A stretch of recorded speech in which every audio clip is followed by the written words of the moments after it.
In this video, I'm showing off all the secret loot locations you missed at Night City's worst district, Pacifica. In 2045, Pacifica was a paradise for the ultra-rich, and I'm talking the rich. Bankers, celebrities, and even god-awful corpo suits. They all lived here, but the unification war drove them off. By Cyberpunk 2077, Pacifica had become a lawless zone with tragedy around every corner. And that brings me to our first secret. Did you find Pacifica's secret band in Cyberpunk? This secret is right along the side of the Baddies Hotel in Pacifica. First, fast travel to Baddies Hotel, which by the way, is a nod to Roy Batty from Blade Runner. They even slapped the origami on the logo. Follow the path to the road, then turn left. You'll find the usual trash on your right, but things get weird when you climb the ledge above. There's a wire sucking power with a dark secret at the end. That secret's a rock band, but they're not doing the rockin'. They just got their rocked. The drummer even turned into a twisted punk version of Pinhead. So what happened? Well, if you loot the body, you'll find a unique rocker top and a shard explaining it all. The band is Captain Greach and the Shrimp Shack Shooters, a reference to the film That Thing You Do. We're not the Wonders right now, we're Captain Greach and the Shrimp Shack Shooters. Bart's the band leader, and he got financial aid from the animal Blake Croyle. Blake came to collect, and Bart made the mistake of telling his money daddy to, pardon my Spanish, kiss his huevos. Yeah, maybe don't do that in Night City.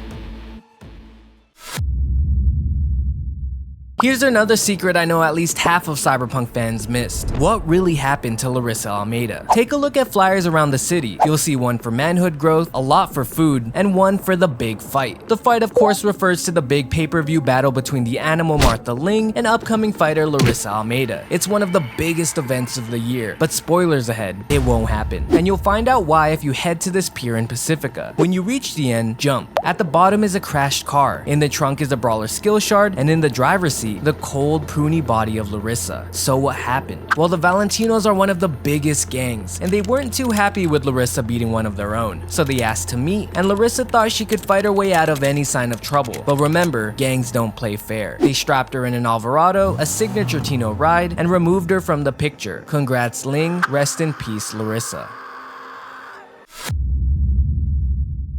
Not all Cyberpunk secrets are deep. In fact, some are just funny, like slapping my knees back arch type of funny. So let's talk. Who really is the wannabe terrorist of Pacifica? Hint, it's a she, and you can find her atop the church just east of Baddies Hotel. The quickest way to reach her is to fast travel to the chapel. From there, stretch your legs and do some creative parkour to get up top. You'll find the usual roofing equipment, vents, fuse boxes, trash, but look close and you'll find something else. The charred remains of Lauren Murphy. On her body is booster gear and a shard of her talk with Artem Melnick. Lauren had beef with the Voodoo Boys, as any good Night City citizen does, so she sought Artem's help to plant a roof bomb. Artem begged her to put the bomb inside, but Lauren insisted. She planned to gather them all up, pull a Cersei Lannister, and blow that church sky high. Unfortunately, Artem was right. The roof stayed intact, but it messed her up pretty badly. If you ever catch me in that position, Chooms, please unfollow me.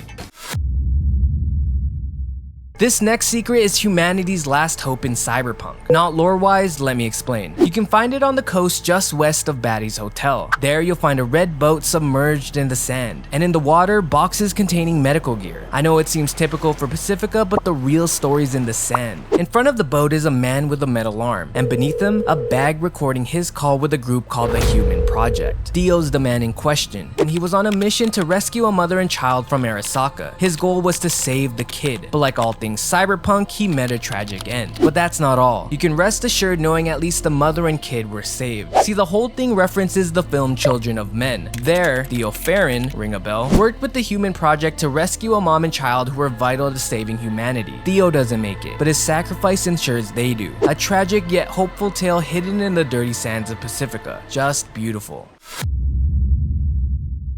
Hear me out. If Marvel has the MCU and DC has whatever that is, what if I said CDPR also has its own universe? Meet Odrin, Pacifica's multiverse alcoholic. You can find his hideout underneath Baddies Hotel. He's south of the secret band we mentioned earlier, but in case you forgot, fast travel to Baddies Hotel, follow the path down, and hop left over the railings. Odrin's hideout is at the end. Now Odrin's a humble man. He doesn't have cool gear or loot, but he has bottles. Endless, countless bottles. And by my math, there's at least 3 lying strolling around. And I know what you're thinking, Ian, you handsome Filipino, so what? Well, true fans know he's more than that. See, you can actually meet Odrin in The Witcher 2. He's the town drunk, and you find him smelling of booze passed out in front of a cave. You meet him again in The Witcher 3, where he's mentioned in bulletins across the land. In Novigrad, you even find him sprawled unconscious by a man selling, you guessed it, hundreds of bottles. Odrin's a drunk who's not just crossing cities, but crossing dimensions. Holy shit.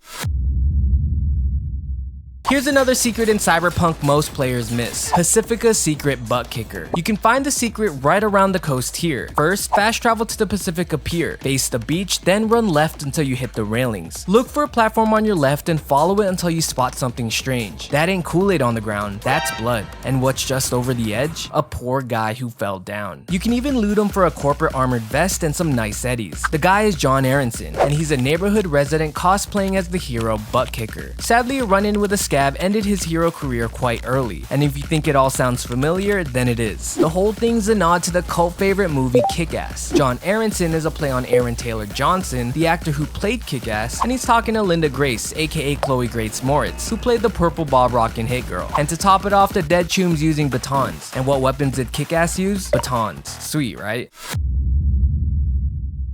These voodoo boys were Placide's biggest haters. Remember Placide? That rude Haitian man who's, pardon my French, a real hair in my crack? Wait, that's a saying, right? Well, what if I said you weren't the only one who wanted him gone? Just south of Haywood runs a long underground highway connecting the city to Pacifica. At first, it seems like any other, but for those nosy enough to look, there's cool lore to be found. Head to this part of the highway just before it plunges into the water. There you'll find a messed up scene, 3 bodies and voodoo tags all around. You got money, weapons, and a nearby shard explaining the story. Apparently there was tension in the voodoo boy camp. Aveg, a higher up, wanted Placide gone. So he set Silence to broker a deal with their arch enemy Netwatch. The deal was simple: trade data and eliminate Placide. But of course the Chad looking Creole caught wind. The result was a one-sided fight that left both Netwatch agents and Silence done. We never learn of Aveg when we meet the Voodoos, and looking at it again, this is probably why.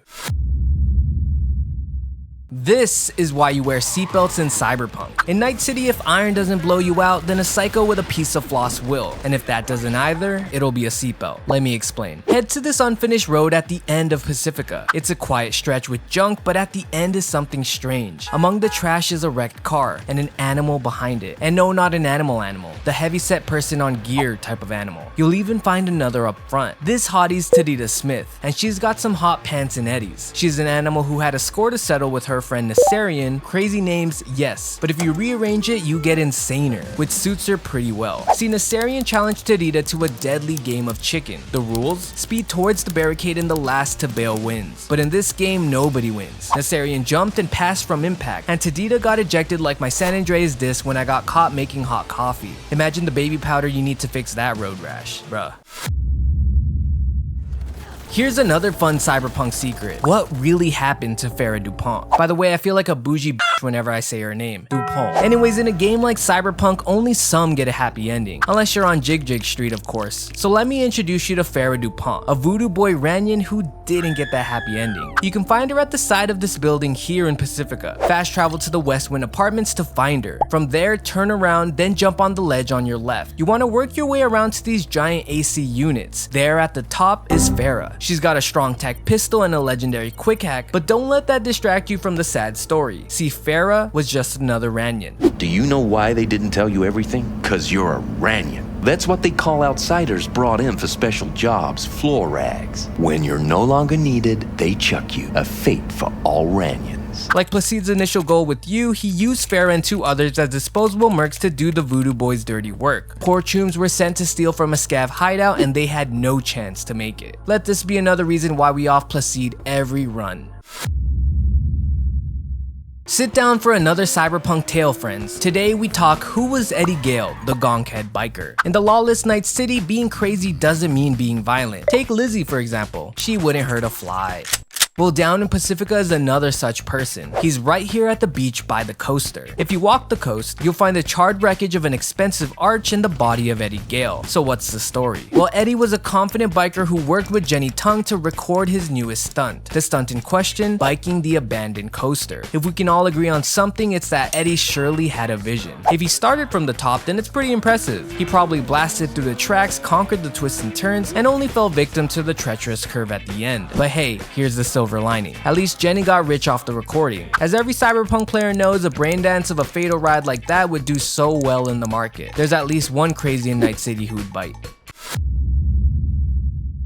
Only real Cyberpunk fans know this secret. What really happened to Mattheus Stove? See, Mattheus was a Kendachi employee on the verge of becoming director, and what made him special was his record. No criminal past, no shady dealings. That's a rare person in Night City, even rarer for a corpo. But a rival up for that same promotion reached out to Capitan to dig up dirt. In the gig Race to the Top, you visit a factory and find out Mattheus was secretly supplying the Tinos, and with this, poor Maddie had a run. But that's not the end. Wait a few days, then head to the police office in Pacifica. Walk the side to find a blue container and Mattheus. There's a helmet, some junk and consumables, but not much else. So what's the story? Well, after his secrets were leaked, Mattheus ran to a Ripper to change his face, but his accounts were frozen, something every corpo player knows too well. And with the Tinos and Kendachi closing in, it was only a matter of time till he got caught. And what's written above his head tells us exactly who got to him first.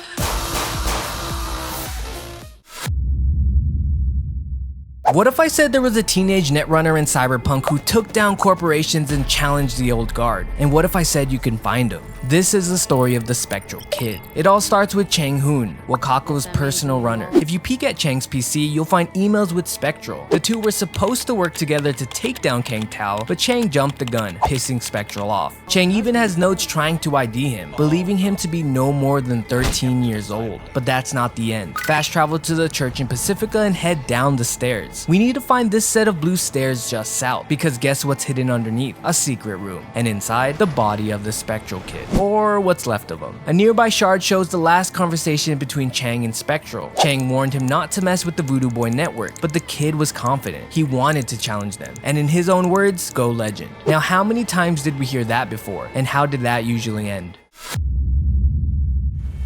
Want to hear one of the most impressive physical feats in Cyberpunk? It's also a lesson in why drinking and coasters don't mix and what really happened to Yelena Oblonsyk. Head to the Grand Imperial Mall and face the Ferris wheel. We want to head to the sewer pipes just left of it. There among the trash is Yelena, and on her body, a few Eddies but a lot of happy juice. Yelena was part of a community here. These Pacifica drunks would sip, relax, and sip some more. But unlike the others, Yelena was a wild one. See, before her death, she was supposed to meet with Adam to do the impossible. And the impossible in question walked the entire Pacifica coaster. Dude, even my sober Filipino couldn't do that. And if we take into account her final body position, she walked almost the entire damn thing, only losing her balance at the end.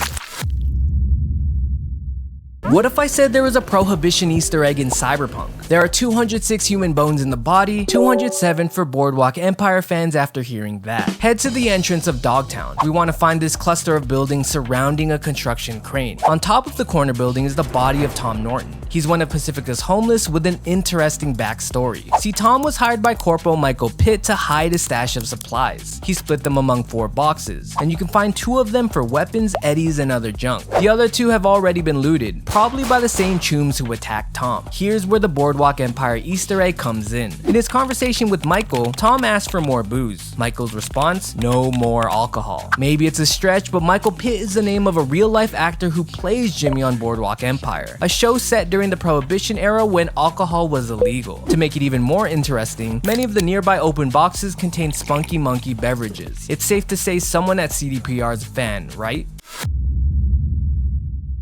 Did you know there's a secret Cyberpunk take on Romeo and Juliet? And yes, it ends in tragedy. Head down to the Westwind Estates to find 2 flat apartment buildings. A group of thugs are on the roof of one of them. Take them out and you'll find them surrounding the bodies of Amelia and Sid. Sid is Romeo and Amelia, Juliet. You can loot the nearby cases for Eddies, a cool jacket, and a shard telling the story. Amelia comes from wealth. Richard's her father, and he disapproved of her relationship with Sid. In his own words, the boy's a no-good, lazy junkie. He threatened to have him iced, and Amelia responded with this. On the body of Sid is another clue to the story. Apparently, since Richard failed to persuade his daughter to leave Sid, he confirmed a hit to have Sid killed. But that's not all. Richard wanted Amelia dead as well. In order to save his family name from being dragged in the mud, Richard put out a hit on his daughter and boyfriend. If Subaru doesn't win the Worst Father award, then I know who to nominate next.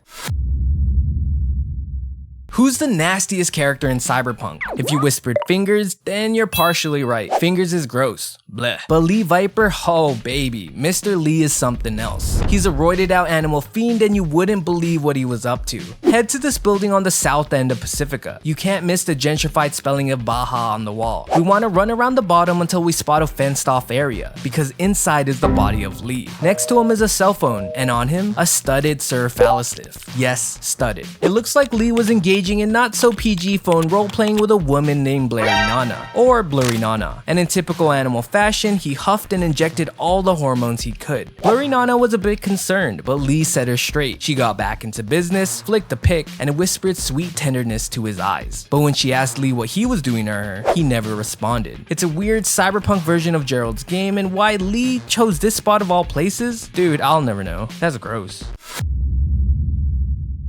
We're not all invincible. In fact, some of us have to learn that the hard way. This is Pacifica's Unkillable Cyberqueen. Head to this long stretch of road on the border of Dogtown. The good people of Pacifica steer clear of this spot as it's a hotbed for the nasty scabs. But you know what that means. More scabs, more target practice. Fight the scabs to the end and there you'll find a crashed Delamain. You can actually find the cab as part of the Delamain gig in the story, but that's a separate topic. Next to the cab is the body of a woman, and on her, a jacket, some iron, eddies, and a clue to the story. The woman's famous, literally. Her name is Famiz, and Faye went on a joyride knocking down half the scabs in Pacifica. She stole their tech, took them on a chase, and went out in a blaze of glory, only meeting her end by a 60-foot steel wall. That's every cyberpunk's fantasy. I'd say Famiz is a pretty appropriate name. If you're listening, girl, thanks for offering those scabs and doing the world a favor. Here's a lesson in cyberpunk street etiquette. Never dress up like gangsters. And this is especially important if you're a suburban white-collar filmmaker. At the south end of Pacifica is an abandoned construction site, and towards the back, a stack of green shipping crates. It all seems normal, but the scene takes a grisly turn when you head over. There, among the crates, are the cold bodies of corporate suits and two voodoo boys. But those aren't voodoo boys, they're pretenders. See, this is Cristiano Crawl. This is his friend. Cristiano was part of a film crew scrolling something for a film, and he was asked to dress up in leathery suits that passed for a voodoo boy. Cristiano tried to sneak around back, but they were followed. His last words? Someone's following us. Some Haitians, I think. And those were Haitians indeed. Instead of turning back, the crew made the fatal choice to keep on rolling. They were attacked, the set was destroyed, and the shipping crates tagged with the classic Haitian motifs we know and love. Honestly, you can't get mad at the voodoo boys this time. They had it coming. Yo, Chum, so if you made it this far in this video, I appreciate and I freaking love you. I apologize for my voice. I'm recording this outro after I just came back from a wedding. So dude, my voice is all hoarse. It's crazy. But again, if you want to support this channel, I have a lot more of these videos to go. Become a YouTube member. It's a monthly subscription. I really do appreciate it. And if you can't even donate that, don't even worry about it. Just give this video a like and feel free to subscribe for more. Follow me on Twitch if you want to catch the live streaming. Love y'all. Peace. Peace.